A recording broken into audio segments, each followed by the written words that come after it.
साथ संगत जी, प्यार से कहना। धन निरंकार जी, आशा करती हूँ आप सभी बहुत अच्छे होंगे। आप सभी का बहुत बहुत स्वागत है। एक बार फिर से हाजिर हूँ मैं एक नई साखी के साथ। और आज की साखी का शीर्षक है स्वार्थी परिवार और स्वार्थी रिश्ते। तो चलिए आज की साखी सुनते हैं। साथ संगत जी, जब से प्रशांत जी ने अपने ऑफिस से 2 महीने की छुट्टी लेकर शिमला जाने का मन बनाया था, तभी से ही उनकी पत्नी विभा बहुत परेशान थी। विभा जी ने अपने पति को टोका भी और ये भी कहा कि अब हम बुढ़ापे में भला कहाँ घूमने जाएंगे। तब प्रशांत जी ने कहा कि ये किस डॉक्टर ने कहा है कि केवल जवानी में ही घूमना चाहिए, बुढ़ापे में नहीं। विभा जी के गिरते स्वास्थ्य को देखकर प्रशांत जी बहुत परेशान थे। उन्होंने कई डॉक्टरों को भी दिखाया और सभी डॉक्टर्स ने एक ही बात कही थी कि दवा के साथ साथ विभा जी को ज़्यादा आराम की भी ज़रूरत है। काफ़ी सोच विचार के बाद प्रशांत जी ने 2 महीने शिमला में रहने का प्रोग्राम बनाया था। कम से कम कुछ समय के लिए घर की परेशानियों से दूर रहकर प्रशांत जी की पत्नी विभा को आराम तो मिलेगा। प्रशांत जी का कोई लंबा चौड़ा परिवार नहीं था। उनके 2 बेटे थे और दोनों ही इंजीनियर थे और दोनों ने अपनी अपनी शादियों के बाद अपना अलग घर बना लिया। शायद प्रशांत जी का घर उन्हें छोटा लगने लगा था। वैसे भी एक गली के पुराने घर में रहना उन बच्चों के स्तर के अनुकूल नहीं था। जब से प्रशांत जी के बेटे अलग हुए, तभी से ही प्रशांत जी की पत्नी विभा का स्वास्थ्य दिन पर दिन गिरता चला गया। विभा जी ने बच्चों को लेकर न जाने कितने सपने देखे थे, मगर बच्चों के जीवन में शायद माँ की कोई जगह ही नहीं थी। विभा जी इस सदमे को बर्दाश्त नहीं कर पा रही थी। बच्चों के व्यवहार ने विभा जी के सारे सपनों को चकनाचूर कर दिया। साथ संगत जी, महीने में 1-2 बार विभा जी के बेटे उनसे मिलने ज़रूर आते थे और कुछ देर बैठकर औपचारिक बातें करके चले जाते थे। इस तरह से समय बीतता गया। बच्चों से मिलना जुलना अब पहले से भी कम हो गया था।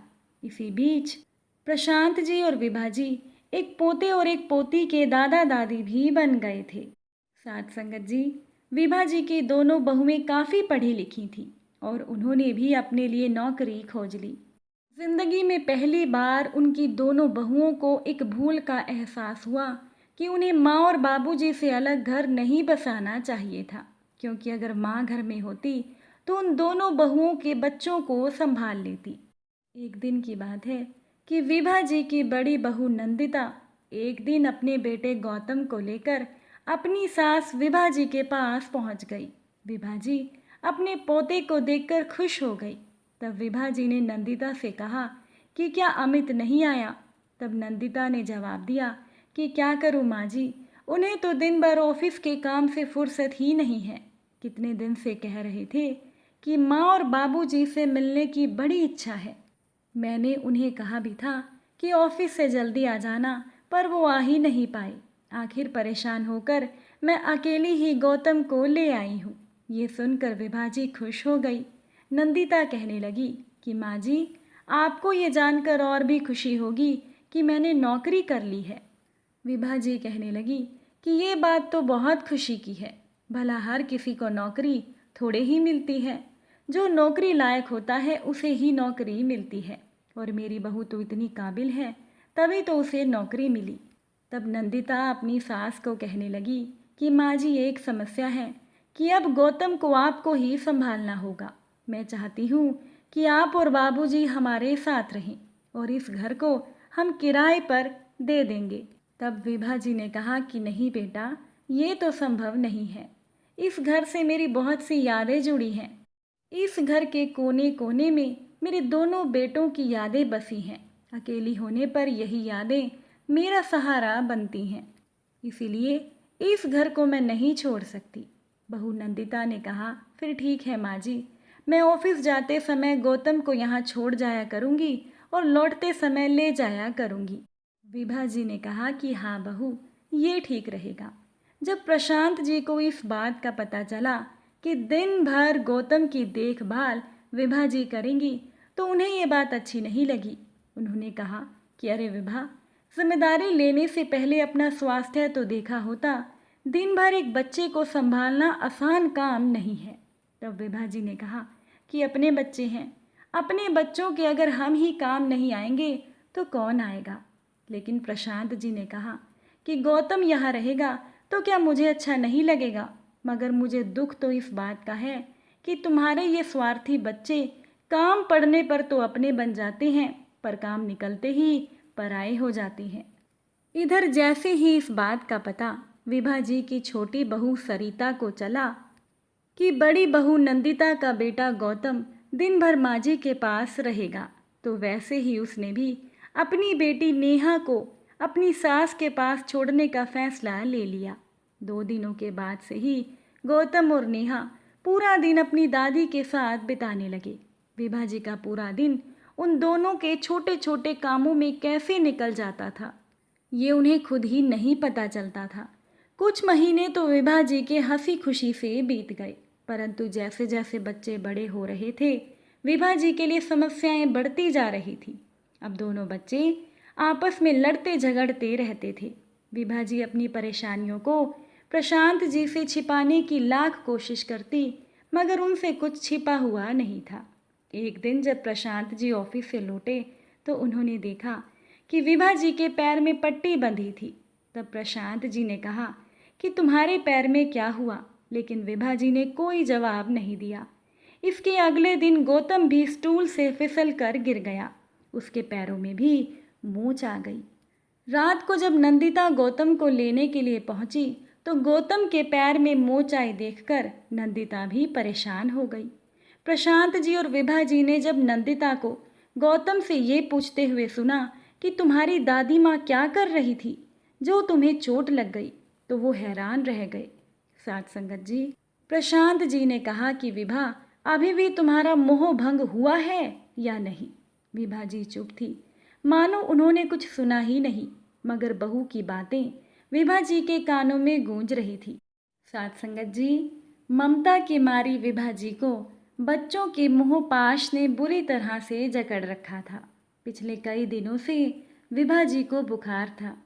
प्रशांत जी ने अपने बेटे अमित को फ़ोन कर दिया कि तुम्हारी माँ की तबीयत बहुत खराब है, आज तुम गौतम को यहाँ मत भेजना, विभा संभाल नहीं सकेगी।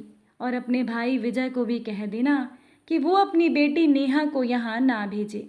अमित ने कहा कि लेकिन बाबूजी, ऐसा कैसे चलेगा, नंदिता की नई नई नौकरी है, उसे तो छुट्टी मिल ही नहीं सकती।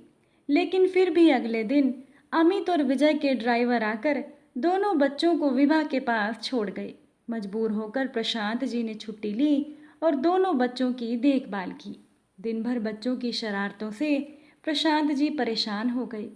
शाम के समय जब विभा जी की तबीयत कुछ संभली, तब प्रशांत जी ने उन्हें समझाया कि देख लिया तुमने अपने बच्चों को, तुम उनके बच्चे पालने में दिन भर परेशान होती हो, लेकिन तुम्हारी दोनों में से एक बहू ने भी आकर तुम्हारी तबीयत के बारे में नहीं पूछा। उन दोनों में से एक ने भी छुट्टी नहीं ली कि तुम्हारी देखभाल कर दे। विभा जी ने कहा कि क्या करें, उनकी मजबूरी रही होगी।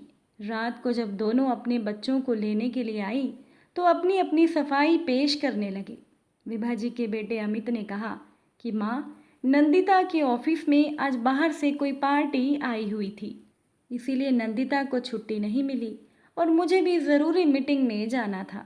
तो उनके छोटे बेटे विजय ने कहा कि माँ, सरिता ने भी छुट्टी लेने की कोशिश की, मगर उसके कॉलेज में आजकल परीक्षाएं चल रही हैं। मैं तो अभी शाम को ही टूर से लौटा हूँ। प्रशांत जी अच्छी तरह से समझ चुके थे कि यहाँ रहकर विभा जी को आराम नहीं मिलेगा, क्योंकि उनके स्वार्थी बेटे और बहुएं विभा जी की ममता का नाजायज फ़ायदा उठाते रहेंगे। इसीलिए प्रशांत जी ने कुछ समय के लिए घर से बाहर जाने का फैसला लिया। विभा जी सोच रही थी कि अगर वो लोग शिमला में चले जाएंगे तो गौतम और नेहा की देखभाल कौन करेगा। उन्होंने अपनी मन की बात प्रशांत जी से कही तो प्रशांत जी कहने लगे कि अरे, तुम्हारे बहू और बेटे इतना कमाते हैं, क्या बच्चों के लिए नौकर नहीं रख सकते, उन्हें अपने आप अपने बच्चों को संभालने दो। इधर जब अमित और विजय को पता चला कि माँ और बाबूजी शिमला जा रहे हैं तो वो परेशान हो गई। छोटी बहू सरिता ने कहा कि माँ जी, 2 महीने बाद मेरी कॉलेज में छुट्टियाँ हो जाएंगी, तब आप शिमला चले जाना। अगर आप अब चली गई तो बच्चों को कौन संभालेगा? पर विभा जी क्या जवाब देती? वो तो खुद ही परेशान थी। तभी पास बैठे प्रशांत जी बोले कि बेटा, अगर हम शिमला नहीं जाएंगे तब भी तुम्हारी सास की तबीयत ऐसी नहीं है कि वो 2 बच्चों को संभाल सके। ये भला किसका सहारा बनेंगी? इन्हें तो खुद ही सहारे की ज़रूरत है। अब बाबूजी की बात सुनकर सब चुप थे। पहली बार उन्हें एहसास हो रहा था कि उन्हें माँ और बाबूजी की कितनी ज़रूरत थी। इसके बाद प्रशांत जी और विभा शिमला के लिए रवाना हो गए। विभा जी उदास थी, लेकिन प्रशांत जी भी खुश नहीं थे। उनके सामने अपने बच्चों के परेशान चेहरे घूम रहे थे। प्रशांत जी को उदास देख विभा जी ने पूछा कि आप उदास क्यों हैं? आपको तो खुश होना चाहिए, क्योंकि आप ही तो शिमला जाना चाहते थे। तब प्रशांत जी ने कहा कि विभा, तुम क्या सोचती हो कि बच्चों को परेशान देखकर क्या मुझे अच्छा लगता है? लेकिन मैं ये नहीं चाहता कि बच्चे हमारे प्यार का गलत फ़ायदा उठाएं। इसके लिए उन्हें सबक देना भी ज़रूरी है। प्रशांत जी की बातें सुनकर विभा जी संतुष्ट हो गई। उनके चारों ओर घिरी उदासी के बादल छटने लगे थे, क्योंकि विभा जी भी समझ चुकी थी कि इस मोहपाश में जकड़कर वो माँ का कर्तव्य पूरा नहीं कर पाएंगी। और वैसे भी उन्हें अपने स्वार्थी रिश्तों की पहचान हो चुकी थी। तो साथ संगत जी, आपको प्रशांत जी का फैसला कैसा लगा? अपने जवाब कमेंट में ज़रूर बताइएगा। फिर मुलाकात होगी आप सभी से एक नई साखी के साथ। साथ संगत जी, प्यार से कहना, धन निरंकार जी।